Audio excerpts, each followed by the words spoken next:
All right, good afternoon, everybody. My name is Josh Doing, and I'm the Startup Support Manager at University of Maryland's UM Ventures office. I'd like to extend a warm welcome to everybody who's joined us today for Maximizing Tax Credits, a strategic tool to attract investors to your Maryland startup. This workshop is part of our ongoing Startup Fundamentals workshop series. This series is offered by UM Ventures with collaboration from the Maryland Technology Enterprise and the Dingman Lamone Center for Entrepreneurship at the University of Maryland. To everybody attending the live session, please feel free to submit questions using the Q&A function and the chat function. I'll be monitoring both during the workshop. Professor Handwerger, will answer the questions as appropriate if they fit into kind of what he's talking about, but we will also reserve time for questions at the end. And so please, don't hesitate to ask, and I'll field those and raise those as they come up. Today's workshop is being recorded. All of our workshops are recorded and posted to our YouTube channel for future reference. You can also view a variety of our former workshops on all different types of topics pertaining to entrepreneurship, specifically entrepreneurship coming out of the University of Maryland on our Startup UMD workshop channel. But today we're fortunate enough to be joined by Sam Handwerger. He's a CPA and a senior lecturer in the Accounting and Information Assurance Department and is a University of Maryland undergraduate accounting alumnus. He holds a Master's of Science in Taxation degree from the University of Baltimore. He was a senior tax researcher with EY in New York City and later the tax planning and preparation departments of the CPA firm Handwerger, Cardania, Funkhauser, and Lerman. In 1996, he was awarded the Governor's Volunteer of the Year Award in the state of Maryland for financial and management advisement to nonprofit organizations. Extra bonus points if you can put in the chat who the governor was in 1996. I don't know. I'll have to look it up to check you online. But before joining the Smith School on a full-time basis, Professor Handwerger held adjunct positions at the Johns Hopkins University School of Business and the University of Baltimore Law School. And with that, I'll turn it over to Professor Handwerger to kick us off. Okay, thank you. I do need 1 second here. I just had a slight technical difficulty uh, hit my computer, but I'm almost there. Okay, I am there. I'm going to be fine. Okay. All right. So we will do the following. We will share screen to get started.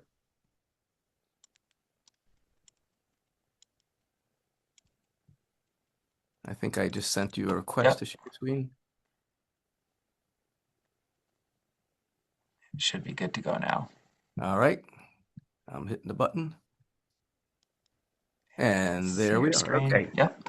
All right, so welcome everybody to what we call the seminar about tax credits.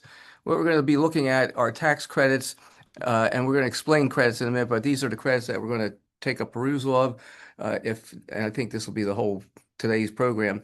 We're going to have research and development tax credits, what's called Section 1202.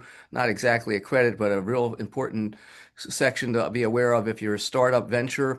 The opportunity zones is the opportunity zones. I was saying it like a Baltimorean for a minute there, and they are now permanent and changing for the better. So, and they have had a pretty good historic run in terms of what it's done for communities that need business entrepreneurs to go in there and help revitalize and regentrify certain depressed communities, particularly in Baltimore, as an example. Then we'll do the historic rehab credit very quickly and some Maryland specific credits. Along the way, we might hit a payroll credit as well. We'll see if how we get there. All right. Before we get started on these actual credits, what I'd like to do is to talk in terms of where we're holding, particularly if you were at a Tuesday's webinar.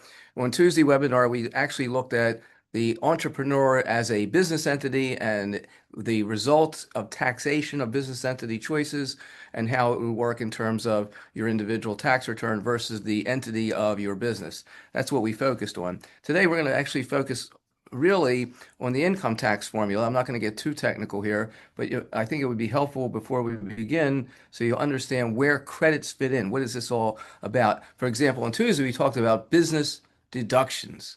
What are business deductions? Well, they reduce taxable income. That sounds like a good thing, and it is. If you reduce your taxable income through legitimate allowed business deductions, you pay, guess what? Less tax. Credits have a similar result, but in a little bit different way. So the income tax formula basically works like this.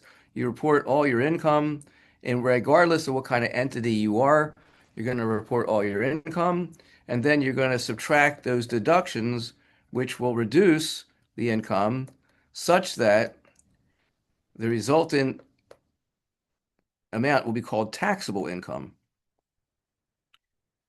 And that's where the tax rate is applied. So we multiply that times the tax rate to come up with our tax. All right, so that gives us an idea of how we compute the amount of tax that we owe as an individual, entrepreneur, in a sole proprietorship, or any other type of business. All right, that's great. Now, that leaves us with one other issue with how much tax will we actually need to pay? And that's where credits come in. So let's take a look at that. What credits are, tax credits. Oh man, my penmanship here today is not good. Let's go back real fast. Okay. I'm sorry. Okay, we'll do it over. For the record on the recording, it'll be even worse. All right. So tax credits do the following. Let's say you apply for a tax credit and you were given a $10 tax credit.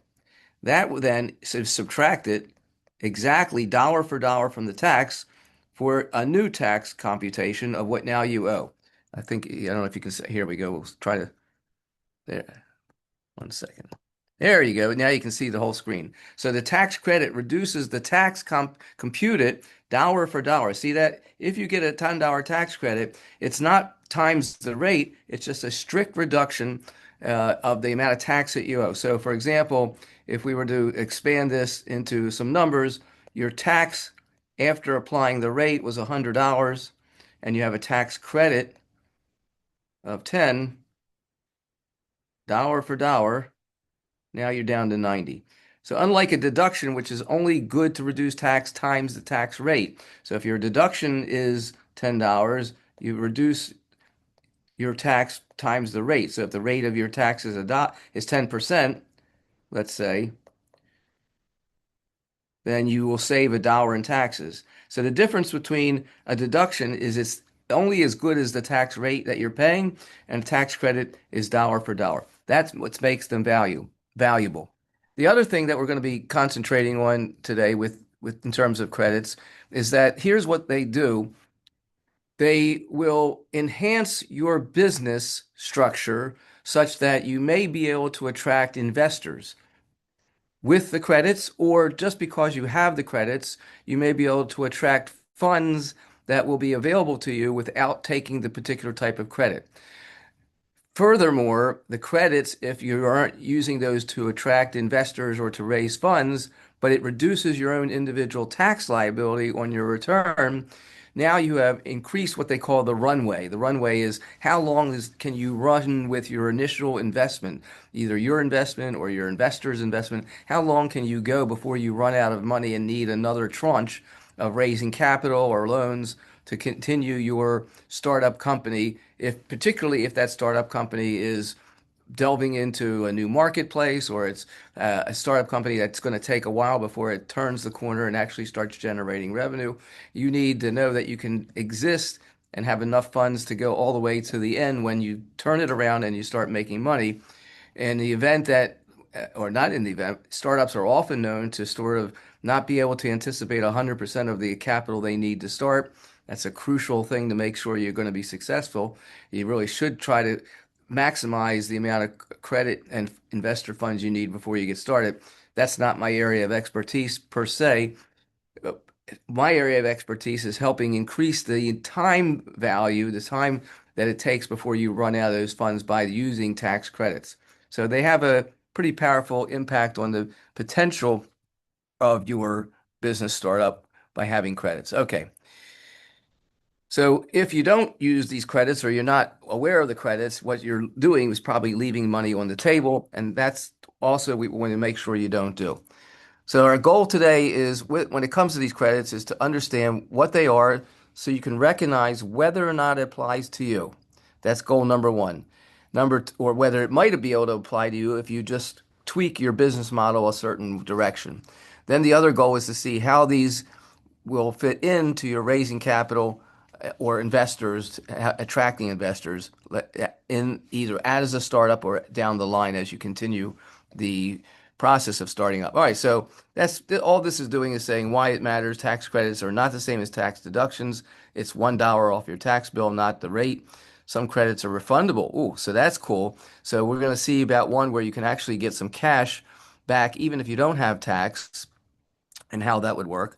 Investors, this is a peripheral type of benefit of having tax credits in your business model, your business plan, in that it shows investors that you have covered all the bases. You got tax sophistication, financial intelligence. So it's a good idea. Even let's say you go through this whole seminar here and you say, well, this is pretty close to us, but it's not going to apply. And this was pretty close, but it's not going to apply. Even if you, in your introduction to potential investors or partners, say, look, we researched this and it doesn't work. We researched that. That's going to show that tax sophistication. So there's something to be gained by understanding the credits, even if they don't work for you. And they improve that runway we talked about, extending cash without having to bring on new investors, which new investors can be diluting your percentage of ownership, and that's not what I would like to see happen if we can avoid it.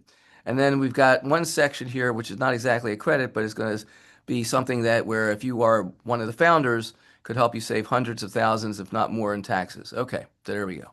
All right, so here we go. First, we're going to do research and development tax credits. Research and development credits are very valuable. They're worth 15 to 20% of the qualified research expenses. That's a pretty significant percentage. The percentage is of a nature of 15 to 20% because it all depends on exactly how you fit in to some fairly complex tax formulas that the Internal Revenue Code has. So we won't worry about that. We just need to know this is the range of what you can expect. Plus, there's a 3-year retroactive look back in the event that when you look at this and you say, well, that's been me and I didn't know about it. Now what do I do? So you can go back 3 years, file amended returns, and get the credit if you had taxes in those years. You would have to have had taxes in order to make it worthwhile. And it would probably be worthwhile even if that's not the case, because what you want to do is you don't have to do the amended returns, but you can still gain a research and development tax credit carry forward for the years that you might have missed. There is a way to do that. And certainly a clean way is to file the amended return, show that you didn't get any money back because you didn't owe taxes, but then you have the rollover, the carry forward, because the tax credit, if you don't use it in this year or in the next year, it does roll forward and you use it when you have taxable income. So that's really cool. All right. So who's going to qualify? These are the typical type startups, software as a service, software companies, app developers of all kinds, basically, biotech, life science, hardware, Internet of Things products, and AI, cybersecurity, cloud infrastructure, process improvements also qualifies.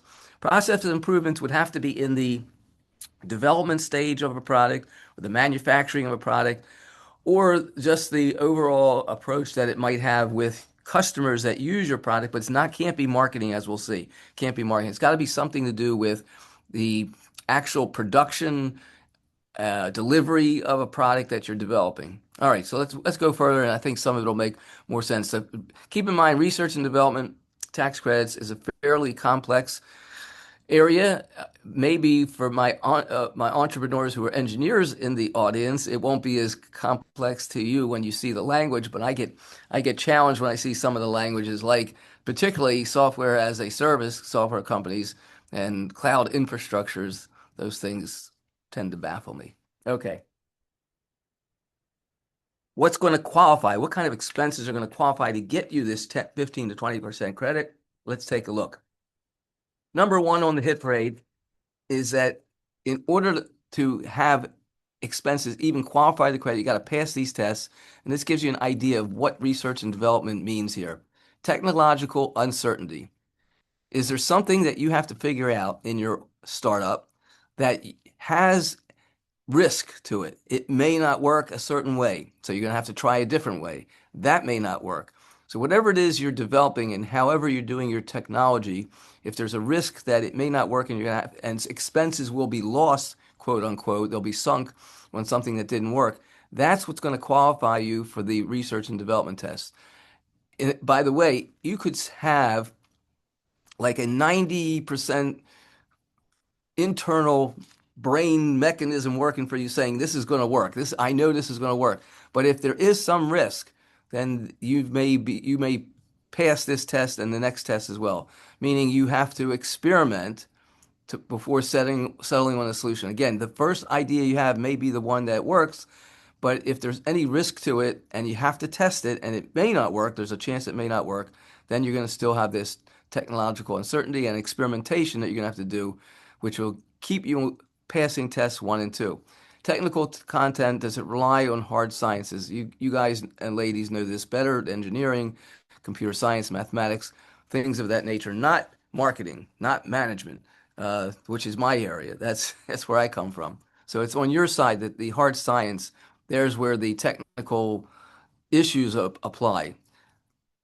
Business component, is it a part of doing the business product or service? Developing it, delivering the service. If there is a technological reason that you have to have some way of delivering the service, particularly as software as a service, the software as a service businesses, that's why it applies. And by the way, any type of software development inside of a business, if there's a risk that it may not work because it's these four factors or a combination of these factors, you have to have all four factors. If there's a risk that it wouldn't work, but it's a business component, it's hard science because it's software making program, experimentation is required. That's where all these things come in play. Any questions so far, Josh? Yeah, there's one question. Eric says, do space systems startups qualify? It would sound to me just by the language that if that's what you're doing, I would highly encourage you to do what I have to do when people come to me and say, and I'm a CPA, I'm not an engineer. When people come to me and say, "Hey, I'm thinking that I might qualify for the research and development tax credits." So what I tell them is you're going to need a consulting firm that specializes in it to determine whether or not you meet those four criteria. So, but when you're in the hard science and you mentioned space, I would say it probably pays to get a consulting firm in there. There's some consulting firms, and if you're interested, Josh, you can take some names and email addresses, and I can try to find out some of the ones that might do it on a free basis, just a overall look to see whether it looks like it makes sense for you to spend the money for an in-depth survey. So I would be happy to help people find that out. But yes, that sounds like you're in the ballpark, or maybe you're in outer space, but you're there. Thanks. That's all we've got so far. Okay, that answered the question. Okay. All right, moving on. What are the expenses that qualify? Once you get past this is the first steps that you have to do. You have to pass this test. If you have this, then you look at the expenses. So we don't need to spend a lot of time on the expenses that qualify because that'll happen on its own. But what the category that's going to be of most use would be the cost of engineers and testers and managers. That's usually the largest category. Cloud computing that you have to get involved in, as long as it's only for the research and development. Obviously, software, tools, equipment, and independent contractors, if you outsource your research, that will qualify, but 65% only, meaning or the reason for that is independent contracts charge for their time and a profit. Whereas here, these people, you just pay them for their time, what's their worth. Independent contractors have a markup, so the tax code only allows up to 65%. All right. Marketing doesn't count. Customer support and training, all these things don't count. Uh, and routine debugging and maintenance, that doesn't count because it doesn't have high degrees of uncertainty and experimentation requirement. All right, here's an example. If you're working here in 26 and you didn't do it in the 3 prior years because you didn't know about it, this just gives you an example of the value of doing the carryback, the amended returns. You could potentially get back, depending on what your individual taxes were, you could be looking at getting a tax credit for the amount of expenses they had here that they didn't apply the credit to. Is 483,000 times the 20% rate. In this particular case, you got 96,600 in those credits, which could get refunds for the prior 3 years. And that money can be used to extend that runway without having to bring in new investors if you're running close to your budget. It just gives you an idea of how valuable the credit can be. 20% of these expenses, and you're talking about some real money. All right. Now there's a little bit of this slide get a little bit bold. Had my TA produce the slide, they got a bit bold, so I'll change. I'll tell you what changes here. But you can have credit refundability when you get back cash. If you're a startup and you're still below 5 million in gross receipts, that means sales. If you're still below 5 million in sales, you can get use of 100% refund on credits that you don't use to reduce taxes. Here's the case. Let's do it this way. Let's go over here. I'll do it by way of illustration on a whiteboard. Makes it a little bit easier so nobody gets confused. So you're a startup company. You haven't made any sales yet, where the amount of sales that you have made is less than $5 million. So you're still less than 5 million. And in the prior 5 years, you've had you've had some, you could have had some receipts. We'll go through the prior 5 years. We'll skip the prior 5 year because usually if you're at this stage, the 5 year rule you're going to make anyway. So what you would do is you would then apply for the credit, but you had zero tax because you didn't make any money yet. Even at 5 million gross sales, you might not have a profit because you're still spending a fortune of money on your research and development, and you're not quite breaking even or even close, but so there was no tax. So the tax credit does you no good. Ooh, but it can. Here's what you can do.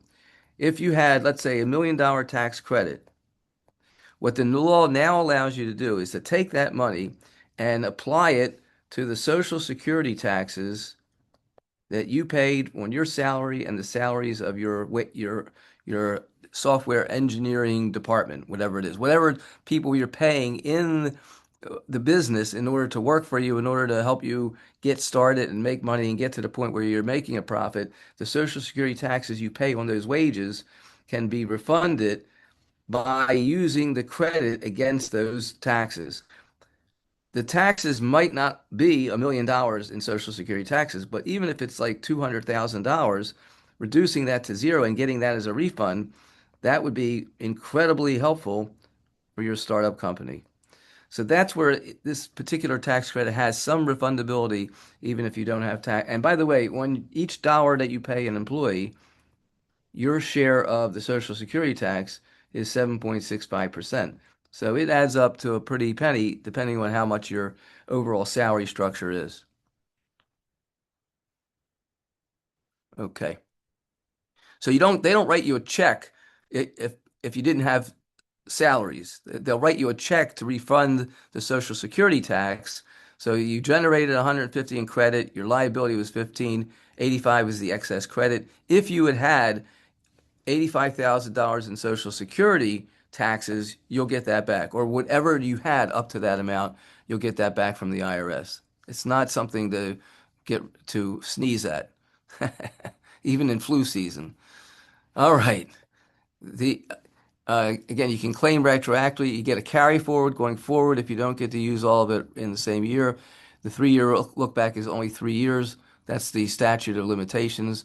I think we don't have to go too far into that unless anybody has a question.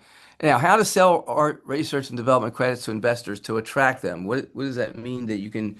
Let's see how this works.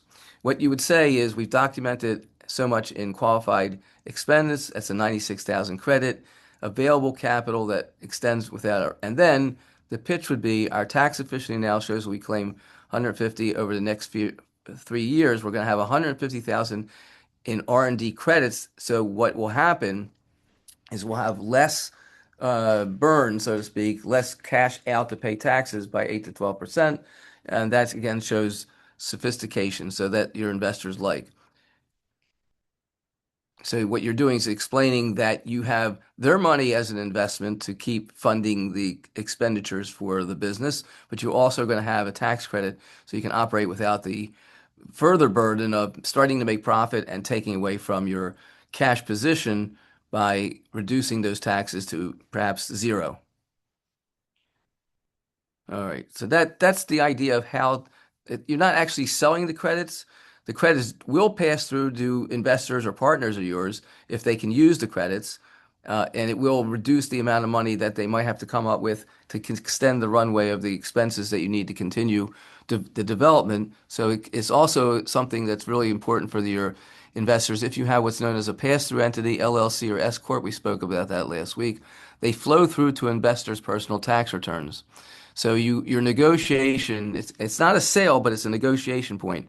You say to your investors, as an example, your 1 million investment gets you equity, plus you're going to get 50,000 in research and development credits on your personal return. Result, improved invested returns without direct cash outlay from the company.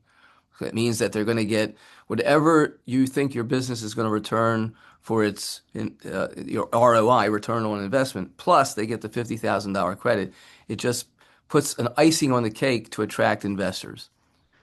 We'll stop here because that's as far as I go in research and development right now before the next topic. Any questions thus far? I feel I'm talking quite fast, and I am because I wanted to try to cover the topics. And these are not simple topics, but I'm ready for any questions. No questions yet. That's usually not a good sign, but that's okay. The main thing for you to get is a flavor of what these are all about, so you can just recognize that, hey, I need to find out, I need to get a CPA, I need to get somebody who knows this area and ask some more questions because it sounds like it might apply to you. The research, I will stop with the research development now and go to the next, but I will mention one last thing. There are lots of businesses out there that actually are eligible for the R&D credit and they don't know about it. They don't understand it well enough. No one's talked to them about it. So if you're in the hard science area in any way or if you're in outer space, think about getting at least somebody to look who can say to you, yeah, this is a good thing for you to spend some money on because you'll spend $1, but you'll save $2 in taxes, that type of thing. Okay, the next topic will sell some CPA to get in your life if you don't already have one. In the event that you are still developing your business model, or even if you've already been out in the business world for a couple of years, but you may be ready for the next level, you're going to expand, you're going to go into the next tranche of your business. You're passing go, and you went from A, now you're A plus. So in the event that your business um, management, your business model, let's call it that way, is scaling up, then you want to talk about a CPA, whether or not converting ownership that you may have already in your existing entities to a small business stock exclusion, Section 1202, whether you're eligible for it, whether you can do it, whether it pays to do it. And here's why. It's 100% exclusion on capital gains from your small business stock. So say you scale up and you sell your stock for $10 million. Well, you may be able to avoid paying any capital gain on that if you meet the criteria. It's only for C corporations. Again, you're going to need a CPA to see, even if you're an S corporate partnership now LLC, you're going to need a CPA to help determine whether a C corporation is available for you to change into. So you can make yourself available at 1202. You're gonna have to hold that stock for 5 straight years. That's the minimum. But that, hey, in startup companies, that could be a piece of, it might just be a fly on the wall in terms of the history before the thing scales perfectly. Again, why do investors care? It improves the investors coming in if you're able to offer them, hey, your investment is, listen to this is very interesting. If you're able to offer to your investor, hey, you're going into an entity that's going to qualify for Section 1202, chances are a sophisticated investor is going to understand what you're saying right away. If not, you'll send them to their CPA and they'll explain that what it means is that possibly after holding that stock, that ownership for 5 years, and you cash out dramatically, that would be, you cash out, you could have up to $10 million and sometimes more excluded from your gain. Okay, so this sentence probably should have been in font 1 million. Section 1202 is storing one of the most powerful exit tax benefits in the tax code. Here's what it looks like. You must be a C. When you set up this Section 1202, you must be $50 million or less in terms of the amount of stock that you're issuing. You have to be an active, most of you would be an active business.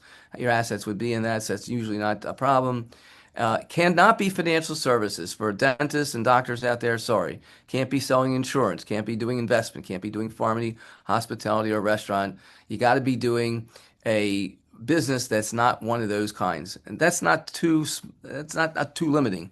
Most of you are doing the technical businesses which do qualify. The exclusion after 2000, we only need to concentrate on this, is that we have the best after 2013 tax code went to 100% exclusion with that 5-year clock, holding the stock for the 5 years plus 1 day. So example, January 1, you get the stock, you got to hold to January 2 basically before you sell. And here's, let's see, I think we have an example. The investor puts in, this could be you, founder, or investors who will start with you, put in a 500. You sell out for 50 million in 2027. You own 10%, let's say, you get 5 million. Your capital gain would be 4.5, that 5 million minus the 500 you put in, meaning a 4.5 taxable gain, and the result would be your federal tax would be $900,000. Oh, that's not bad for 4.5 for $5 million sale price. But guess what? If you're a Section 1202 company, it's zero. $900,000 saved. It's only paperwork. You just got to qualify. You do the paperwork, and the CPA will track your 5 years or your 6 years, however long you're in before the exit happens. And you just play the game. It's not hard to play the game in most businesses. And then when you exit, you can save all that tax. So that's why I think Section 1202 is like, even if you don't remember these details, just understand that. So when you go to a CPA and you're talking about the next level with your business expansion and so forth, or your startup, at least to mention it to the person. If they don't know what Section 1202 is, maybe you need a different CPA. All right.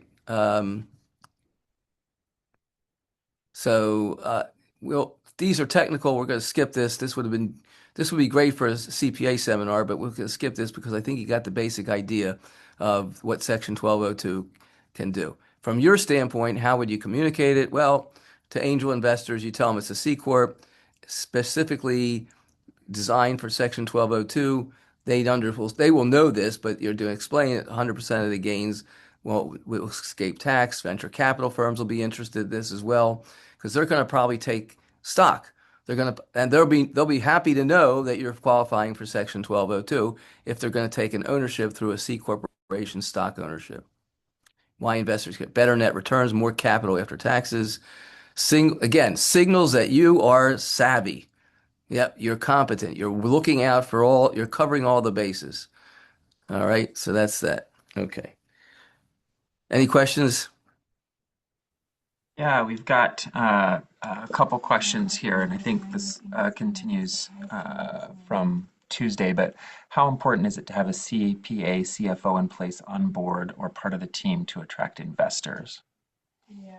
That's a great question, and I would say that you would at least want a CPA to be involved who would be part-time and not a full-time person. That's a way of startup, getting somebody who can act as a CFO, an outside CPA. You would say, I want you as my tax advisor. I want you as my advisor as if a part-time, like a part-time CFO. Then you can present that to investors. Now, if you are up and running and you're doing a couple $1 million in volume, at that point, I would say that you probably want to be able to introduce investors to a CFO. They're going to want to know, from my experience, they're going to want to know that your internal books and records are being kept perfectly clean, crystal clear, transparent, with somebody who understands debits and credits and is an accountant inside, and also is able to act as a CFO by managing cash investments, and following the rules of grants and other requirements that you have from a financial standpoint.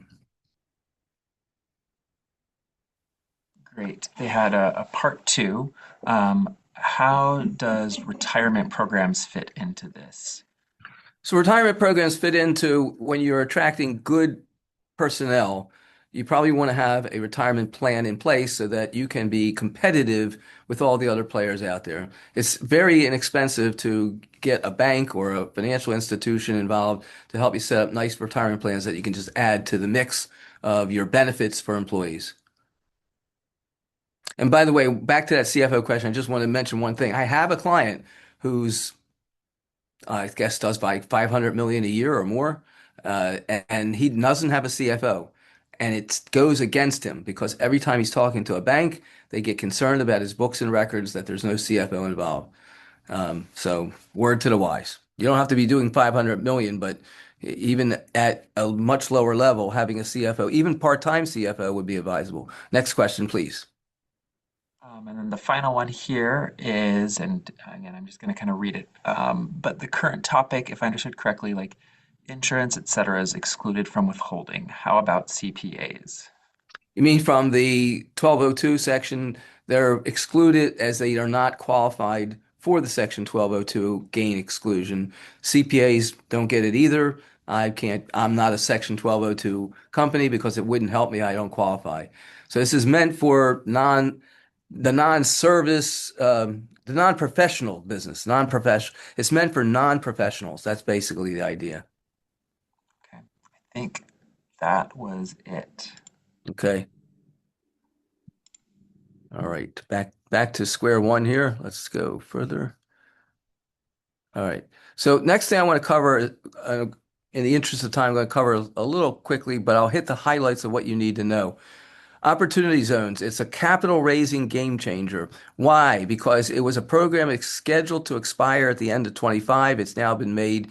It was always extended. It was always a part-time program. Every 5 years or so, it would go off the charts, but Congress would renew it for another 5 years. Now it's permanent, so you don't have to worry about it going off the tax code by clicking the clock ticking. You don't have to worry about that, but it's permanent, and it's now going to have some new enhanced rules which will make it better. So what is it about?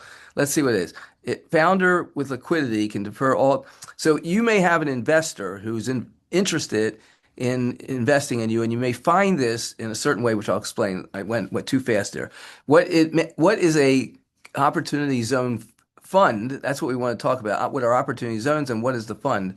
The fund is a way for people who are selling out their business to not evade, that's a bad word, to defer the tax on the sale of their business. What they do basically, let's see if I can find how to explain this quickly. All right, if there's a better way to explain, I'm going to do the whiteboard concept. We'll go there. That's going to be easier. I made these slides for some CPAs probably. I don't remember when. At any rate, let's say you got Joe over here. So Joe is selling his business out for $100 million. His gain is 90. He's going to have to pay tax on it. He's not exactly that happy about paying tax on it. If he puts his money into an OZ, an Opportunity Zone Fund, what happens is he will defer taxes for 5 years. So he won't have to pay the gain for 5 years. And at the end of 5 years, if he leaves his money in the fund, what will happen is he will have a 10% reduction of the capital gain tax. Now, that's not earth-shattering, but it's still very valuable, both to defer the tax because he has use of the capital for the 5 years, and it's also helpful, depending on the dollar amount, to reduce tax by 10%. Hey, I'll take it any day of the year. That's a great idea. And then what happens, this is the kicker, is then what happens is his money that went into the OZ fund, let's say it gets invested in your business. I'll tell you how that's going to work in a minute because that's what's more important to you all. I'll tell you how that, but let's say it gets invested in your business because you went to the Opportunity Zone Fund to request it and you got it, and now he's one of your investors, he's one of your part-time owners. And what will happen is that in 10 years after the sale of his business, so we had the 5 years, that's when his 10% capital gain goes away. Then we had the 10-year anniversary from the sale of his business. Now, at this point, whatever gain he had from the time he invested in your business, so whatever gain came from that investment, that will be 100% tax-free. So these guys selling out their businesses for large cap tax gains should be very interested in looking at an opportunity zone fund to put their money in on the theory that they can ultimately have a lot of tax savings in a new venture that they invest in. That's the idea. Give these guys an incentive to invest in new ventures. Ventures that qualify are ventures that qualify in opportunity zones. So now we're going to go back and see what is an opportunity zone and understand it. So you'll know whether or not, oops, I just lost my train of thought there. Okay, so let's go through here. All right, good. We'll come back to that. So let's just do it off the cuff. So the opportunity zone is a zone, or it's a fund that invests can only invest in certain designated locations, certain designated areas. It can only go in and invest in those areas. Like Baltimore City has a large area of the city that is depressed, economically challenged, and those are labeled opportunity zones. So if you set up your business in a certain section of Baltimore City, if you buy the building there, if you set up your equipment, your manufacturing, if you do all that, then you can attract investors from an opportunity zone to invest in your business if they like the business. How will it be controlled? Well, you go to the major brokerage houses, the Morgan Stanleys, the Bear Stearns, and all the other names that are out there. Most of them are going to have an opportunity zone fund set up to help the people who are selling their businesses put their money into the fund and then to guide them on where the fund should invest their money. So what you would do is if you're interested is you would then approach an opportunity zone fund in order to borrow money from them on the theory that what you're going to get is you're going to get this. You're going to get a preferred interest rate and some interesting terms of repayment. So you're just basically going to borrow. You're not going to liquidate some of your ownership. You're just borrowing money. You're going to pay it back, but with a lower interest rate than the marketplace and substantially decent terms of payback, which will give your business a chance to succeed. Now, of course, you have to be doing the business in the opportunity zone. So what you're going to want to do is find out where the zones are, and then determine whether or not you would be interested in those areas. The zones are changing at the end of 2026.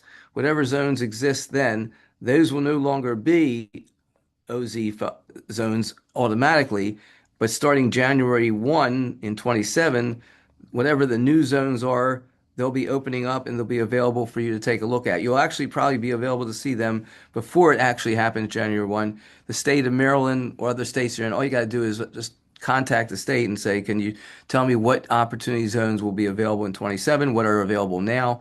It doesn't mean that you have to wait to 27, but there's going to be new zones that open up in 27 under the enhanced program. Many of the zones might be what are called rural. This is a new designation under opportunity zones and rural OZ zones. And those rural OZ zones give the investor, the guy who sold his business out and is using the OZ fund to defer taxes and maybe even save capital gain.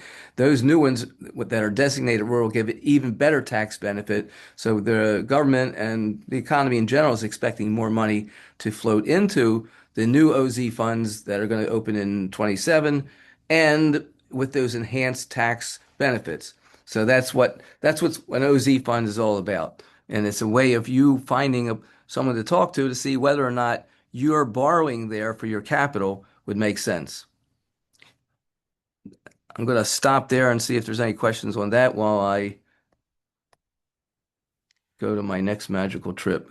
I think the question was, where can people find these opportunity zones? And I think the question is, yeah, how do you, is there like a database or how can you identify an opportunity zone? Okay, good question. From my experience, I just sort of Google like the state of Maryland or state of Michigan, OZ funds, OZ zones, and usually something comes up because it's the states determine what the zones are going to be, but they work with the federal government in getting some kind of approval. That particular part of the process, I'm not 100% sure on, but it's the states that do have the designated zones. Even the federal government may be able to help you in each individual state. Let me see if I have anything on where to find the zones. Um, uh, I can send something to you later, Josh, on that probably better. Okay, I thank usually you. just, I usually just to answer it, sort of the way I usually just go to like the Bear Stearns or the Morgan Stanleys and say, do you guys have it, or can you direct me to somebody who has an opportunity zone or is in charge of it? Because that's who you want to speak to. You really want to speak to somebody who has a zone fund already set up. What is a zone fund? Again, a zone fund is where money has been placed from the sale of people cashing out. That's how they get started. So usually when the sellers sell and they want to use this as a way of deferring taxes and saving taxes, they'll inquire who has an OZ fund already set up or who can set one up for me if my money that's coming in is large enough to create its own fund. The sellers usually don't do it themselves. They usually find a broker to do it, banks and brokerage houses. Any other questions out there? No other questions. Okay, so I want to also cover the historic rehab credit just very quickly in case you're in the business of buying a building that is a designated historic property, and you want to use it for a business purpose. The rehab credit, the historic rehab credit, is for you. You don't want to miss this if you're buying what is already considered to be an historic structure, or if it should be a designated historic structure. And the reason you know that is it's 180 years old and Ben Franklin flew a kite there or something like that. Then you want to take a look at whether or not it can be get you can get designation as a historic structure, and you can get a pretty good 20% credit on the cost of rehabbing that structure. And so you would, and that credit, that tax credit, that's something that you can sell on the marketplace. That's saleable. There are financial institutions that will buy it, buy the credit from you, and that becomes a source of capital. So you sell the credit in exchange for capital for your business. So it has to be an eligible property. Um, if there's a federal credit, there's a state credit as well. Let's see if I have any other slides of things that would be important to indicate.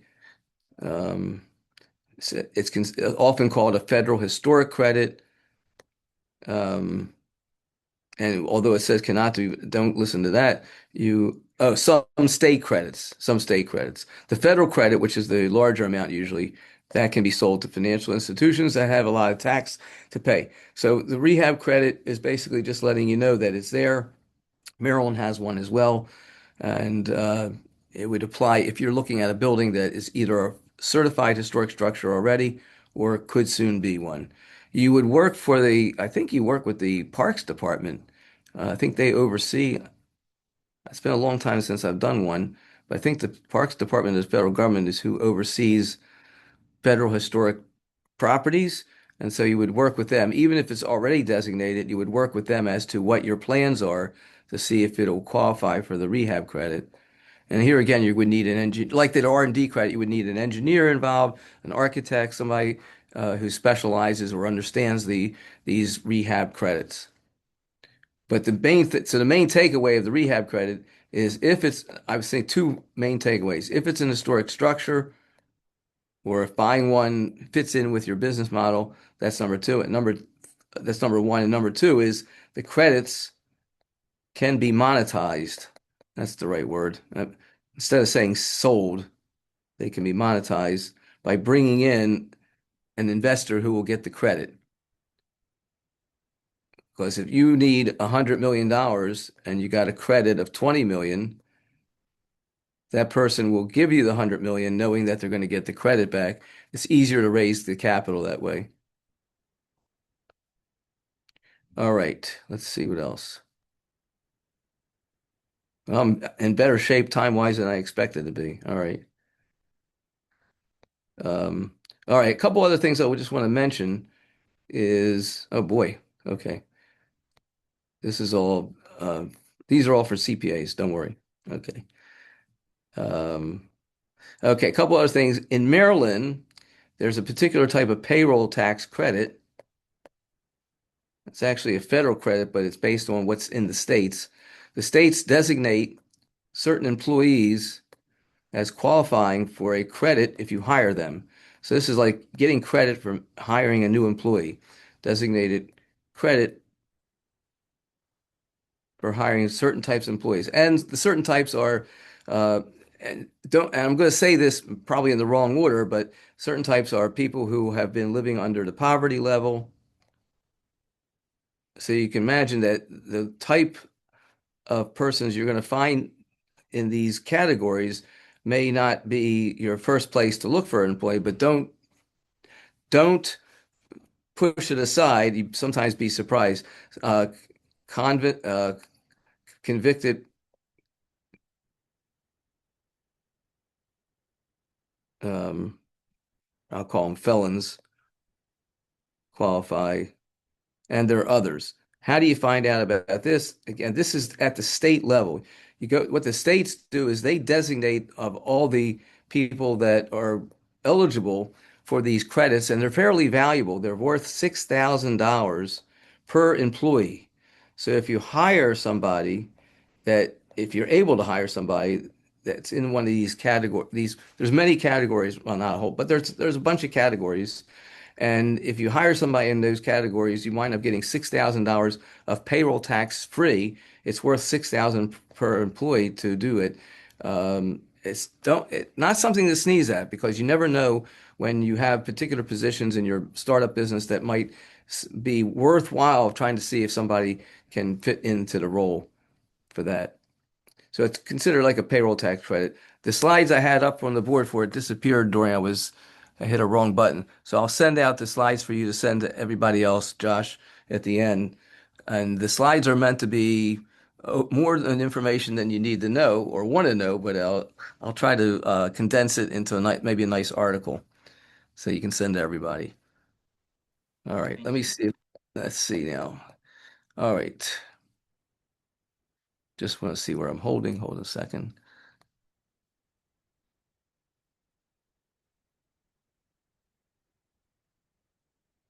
All right, I think we're doing okay. Let's take questions and answers time. All right. Any questions? I don't have anything right now. Okay. So maybe a takeaway is that you understood some of the general gists of the credits that are available. If anything sounds like it's close to your business model of what you're doing or what you're going to be doing, then you start seeking a CPA in order to explore whether or not it applies to you, and they'll guide you from there. Awesome. Well, folks, if you have any questions, this is it's speak now or forever hold your peace. All right. And while you're doing that, maybe I'll see if I can resurrect um, what I was looking for last time. See if I can resurrect the technical difficulty I caused myself, and then that way I can see if there's anything I left off the table. In fact, let's do that. Do a quick screen share, and we'll just take a quick zoom look at um, whether there's anything found Sounds good. while questions may be coming in. Okay, here we go. Here's where we started. Let's see. All right, we hit. Okay, let's go forward. Hope you're not getting dizzy. All right, here's the Maryland historic tax credit. The federal is 20%. The Maryland's also 20%. So look how valuable that historic tax credit can be.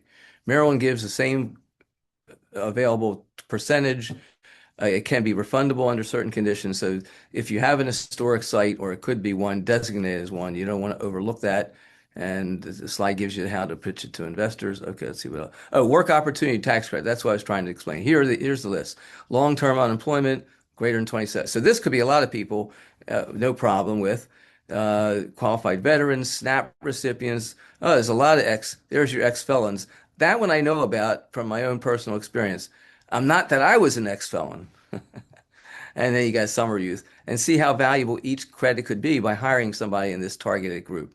You'll find out, you go to the state, they'll tell you who qualifies for what's called the Work Opportunity Tax Credit, and it comes out to a couple $1,000s per employee. So if you have 20 people, 20 eligible, you could be saving $28,000. It depends on what you're, okay. So Maryland also has an opportunity zone, which gives you which gives the sellers another credit. But it doesn't affect you, because you go to the same OZ funds for Maryland or any other state in order to get your loan. That's what it's all about. Okay. All right. I think we did good here. Oh, and at the end of the slide deck, there's like questions they asked the tax advisor on all these different things that we've covered here today. Oh, I like this. Let's do this. This will be a great way to say that I did I did the webinar and I made a conclusion. All right. Tax credits can turn into capital. They can improve your cash position, extend that runway without giving up some of your ownership. Section 1202 can save some of the founders hundreds of thousands of dollars if they sell and invest in their fund into your company and they could save 100% of the gains on exit from your company, your startup, up to the $10 million limit. Actually, it can go greater than that, but that doesn't, $10 million is still sounding like a lot of money, so we won't get into how it could be more than that, but it's a huge gain if whatever they invest in your business from the opportunity zone, they could save all the taxes on that if they cash out someday. It doesn't have to be sold at 10 years. It can be sold later, but if they hold 10 years, that's when they get the full 100% limit. Um, the historic credits between Maryland and federal gets to 40%. The R&D credit has that 3-year look back that we did. It communicates tax sophistication to investors. And there we go. Final word. The founders who win aren't just those with great products. They're the one if I wrote this, oh boy. They're the ones who understand how to optimize capital efficiency. Tax credits are one of the largest untapped capital sources available to startups. Using them strategically isn't just smart finance, it's competitive advantage. Okay. So the steps are this was not a sale. Well, it was. It sounds like a sales, but it's not. Schedule your tax advisor consultation, gather documentation to have the R&D credit evaluated whether it applies. Look, this doesn't apply to you unless you're selling a business at a big gain, and then integrate those credits with raising capital strategy. All right. That's a better way to stop than I stopped before. Awesome. So we actually have two questions, one question in the chat and then one question somebody put in the Q&A, but I'm asking if you could send me your name because I think you'll do a better job verbalizing it than I will reading it. But the question in the chat, um, can you repeat when it's the time for a startup to hire a CPA mandatorily, if any? And when should I start planning to hire a CPA? If the startup looks like it's going to take, and you're doing 50 to 100,000 in revenue, you should have a CPA on board right then. If it's still an experiment and you're not sure and you're working full time and you're just fooling around to see if something can catch, you had a great idea, but you don't know, you're testing the waters, then uh, last week's seminar basically said create a little LLC, keep books and records in the LLC by a separate checking account, go for it. And if it's starting to take off, like I said, then that's when you want a CPA. I think, if I were to summarize from the Tuesday workshop, you mentioned that you can approach some CPAs and they'll say, yeah, I'll do it. And if I save you money, retain me, right? And maybe the simple answer there is if hiring a CPA saves you money, that's the time to start hiring a CPA. Yeah. And so if you're trying to do all of this and it's driving you crazy and taking all of your time, then maybe it's time to hire a CPA. If you're doing it and you feel pretty confident about what you're doing and it's pretty small amounts, then maybe you can kick that can down the road a little bit. Good Um, answer. Good. all right, I don't know who submitted this one. It was submitted anonymously, so I'm just going to read it as is. Please, something about the retirement program for the owner mentioned on Monday, I mean Tuesday. We were told to ask a CPA about that. Maybe wrap that around hire retired people. Retired people Yeah, or I'm not retired? 100% sure. Maybe I can read it. Hold on a sec. Let's see. Um, Okay, I think it's actually RK here. Let me see. RK, do you want to come off mute and verbalize your question? You should have the ability to come off mute now. Oh, nope. Let me see. Chand raised their hand, so I'm going to go. Chand, was this your question? You should be able to come off mute now if you want to ask.